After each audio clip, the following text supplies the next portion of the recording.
Hello, it is early August, and I am here to talk to you about the new version of the WeChange AI services. This is a slightly longer demonstration than the ones that we've provided on LinkedIn already.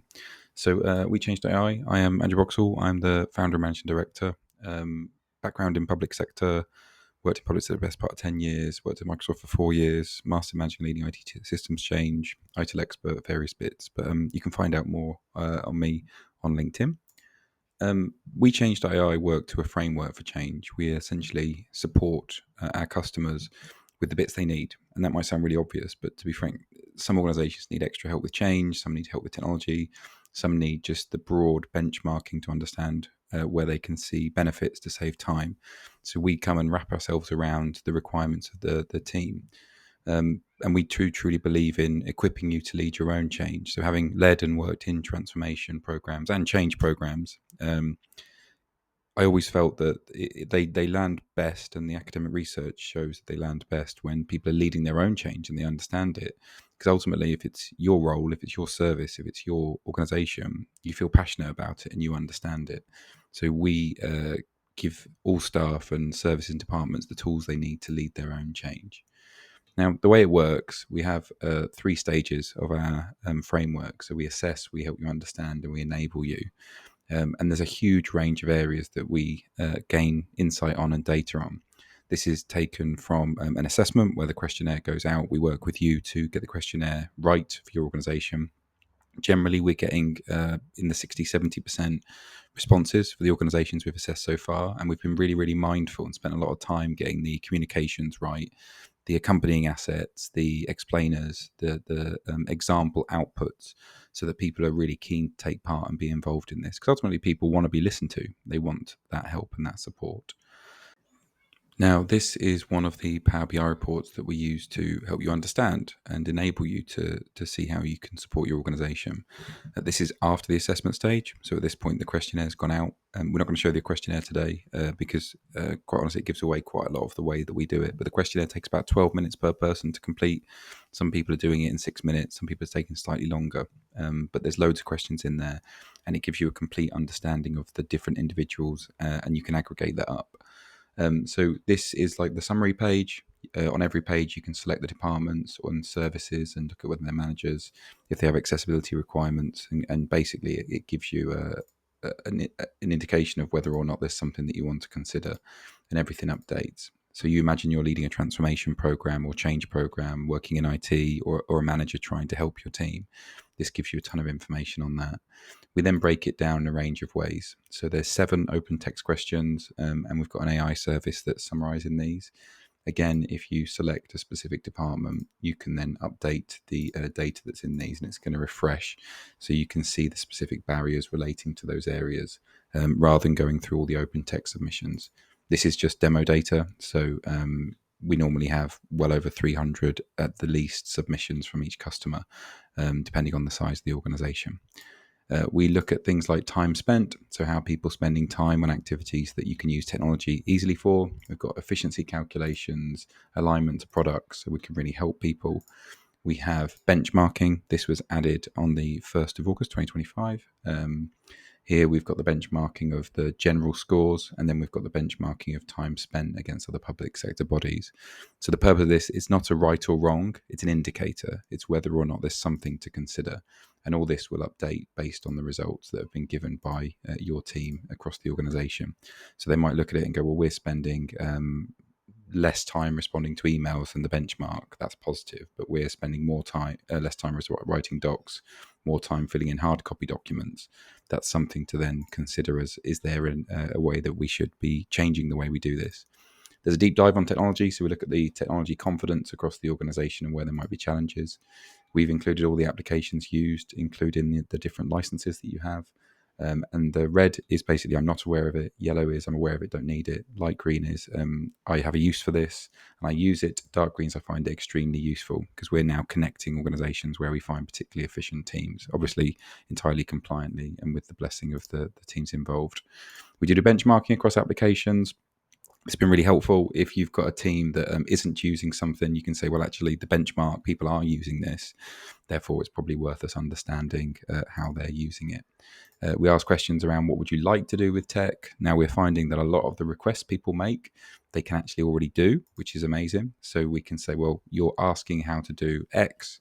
We can see that you're not using Y application, and this is how you would do it. And you'll see in a short while the other Power BI report that enables this. We look at the data in a range of ways. So we've got your organization. So we start breaking it down so we can understand some of the barriers around using technology. We do ask an open question around this. We've got your organization structure. So I could break this down into departments and then start working down the organization. So here, bearing in mind it's fake data, I might see that there's a potential issue in Hannah's team. I could select that and then understand Hannah's team. I could have a look at Gabriella's team or just finance as a whole. And it's breaking down their motivations to change, their preferred learning styles and assigned roles.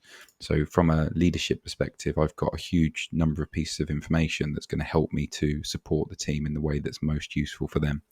We do assign roles as part of our unique framework. So we look at the change agents in a team.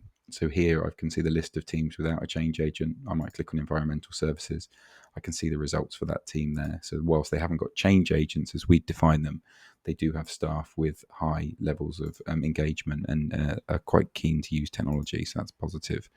New features, we've got accessibility throughout. So you can see if the selection based on the top have got accessibility requirements. And it just helps you to understand, do we need to approach this in a slightly different way? Do we need to support people in a slightly different way?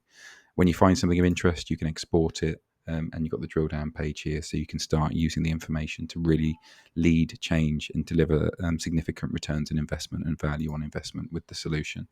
So that's this Power BI report. In a short while, I'll show you the learning recommendations and resources module. Thank you.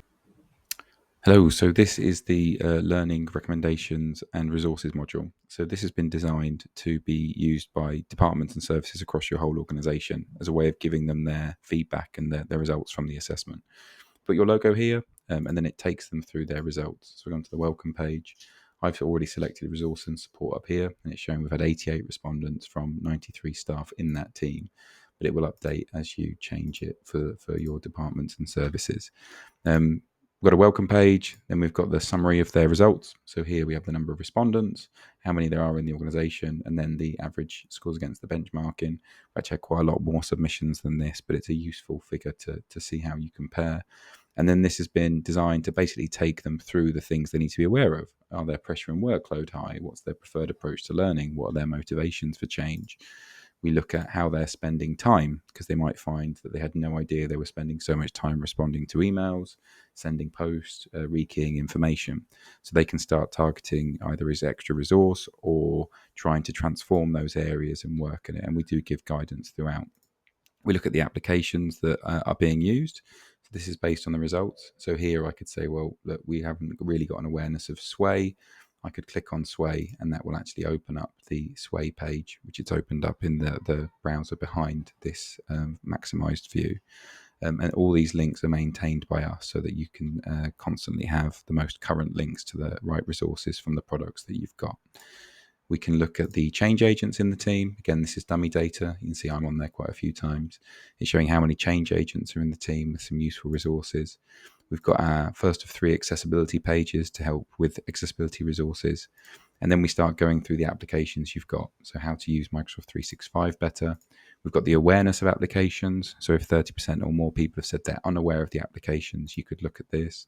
There's loads and loads in here on artificial intelligence, as you'd expect, noting the use of the existing applications, the reported awareness and usage of AI, with some key resources that are useful for everyone. And then we go into the how you're spending your time.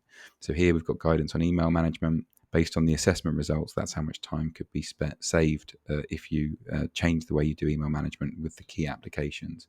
And there's links here. You can select whether you've got the licensed AI services or not, and intermediate or introductory resources, and that will filter the results so that you can choose the bits that you want to be sharing with staff.